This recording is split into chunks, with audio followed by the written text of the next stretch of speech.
Hi, welcome to a video of my flea market finds for Saturday, June 15th and Sunday, June 16th, 2024. So Saturday, June 15th was great weather. Expected a lot of sellers. There were a lot of sellers, but not much quality. So I only got two things. That's it. Two purchases. I bought this from a seller who had great records, but just under the market value online. So, in other words, too expensive for me.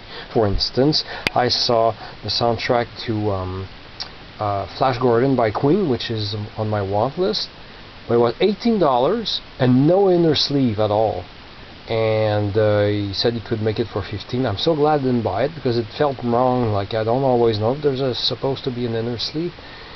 But yeah, and he had a Fat Albert record used. It was $5. No, I didn't want to pay $5 for a Fat Albert record. Anyway, I did get this one record, a little bit of water damage because it's anyway. Robin Williams, Throbbing Python of Love. Didn't listen to it yet, but it's in great shape from Casablanca Records. $2. That's pretty fair. And at another table, got this thick Gottlieb book, Gay Luron ou La Joie de Vivre. It's a double album, two in one. Gay Luron en écrase méchamment.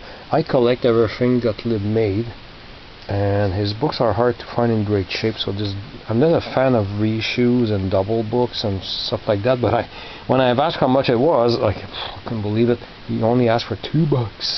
$2. That's the cheapest I've ever paid for Gottlieb art. I bought for $2 like 20 years ago. I got some Rubrique à Braque and Dingo Dossier books with the spine all torn and pages loose, and I was happy, you know. Gottlieb is one of my favorite, not my favorite, but one of my favorite comic book artists of Europe. My favorite is Franquin, who did Gaston Lagaffe and Spirou. Anyway, so that's all I got for Saturday, but Sunday I got a little bit more. First purchase I made was from a nice seller who had these two cases here, a 45 case and an LP case.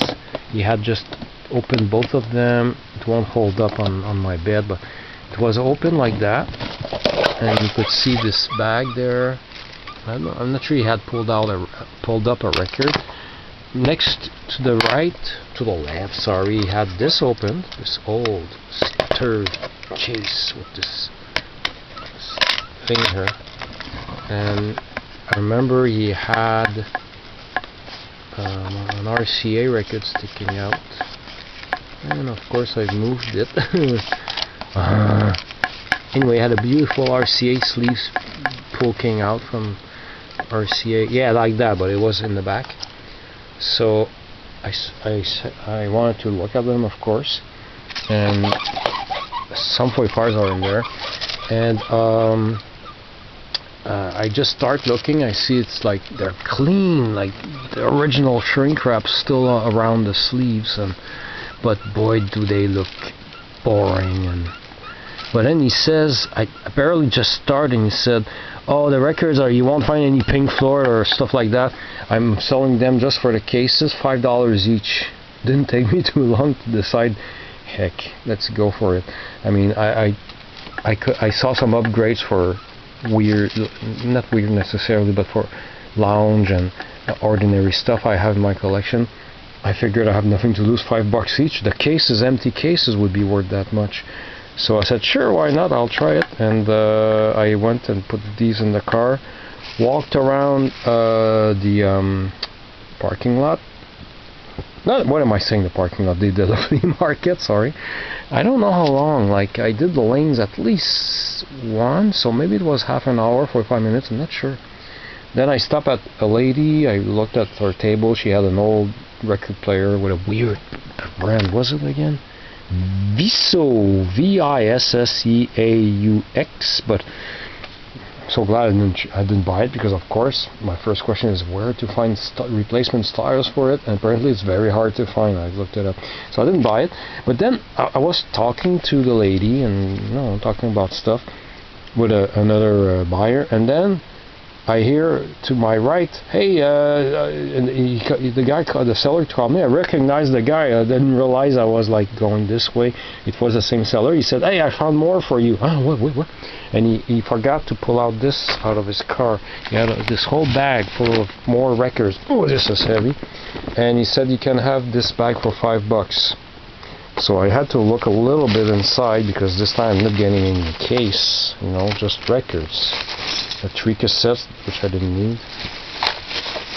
I don't know how lucky I was, but right away I pulled out the rarest thing, which we'll see in a moment. So I've been careful not to cross over these 2 lots with this bag, just for my inventory purposes, just to establish that this was still a good purchase. The bag itself is reusable and worth $1, you know? But I found a record that's pretty cool in there. The coolest record of the whole lot is in this bag. So I'm glad I picked it up. We'll look into what's in there a little bit further. I'm keeping it for the end, so you can leave if you get bored by the kitchen there. And after that, I recognized the seller was looking through a box of free CDs a guy gave him. He realized many of them were empty, and he hit this box, this case, I mean, Hino. He said, who is Hino? I know Hino. I collect Hino on vinyl, me and my friend from Ontario. And then he opens it, it's empty. So he said, oh, do you want it for free? No. I said, I always can use an empty case, and I have this little picture, so it's pretty useless, but it's Hino. So I can reuse the case. I burn TV shows on my recorders here, and I always need empty cases. Anyway, so this was free. Oh, footnote. And what happened after that? I looked around. A lot of cool stuff I saw that did not fit my collection. Like this book here, C'est Fou mais c'est tout, over 700 pages.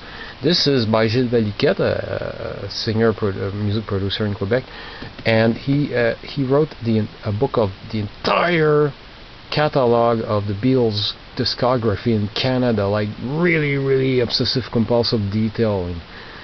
This I paid maybe $30 on Amazon, and then I got it autographed by Gilles Valiquette. Somebody was selling this book for $15 and said, oh, I wish I was trying to find a friend that wasn't there, or somebody. I hope the seller sold it. Anyway, I walked around and stuff, and finally somebody had a small stash of records. I picked these 2. I believe it or not, although I have close to probably between 30 and 40,000 records, I don't have this one, the first album by Santana. It had seen better days. You can see it well worn and well loved. I mean, what's really cool. Oh shit! I didn't realize that the sleeve was all. I can always fix that with glue. But it's the first pressing. So it has a few scuffs. A scary scratch that's between a scuff and a scratch, but actually it plays better than it looks. Just a bunch of, I could tell, oh, it's worth.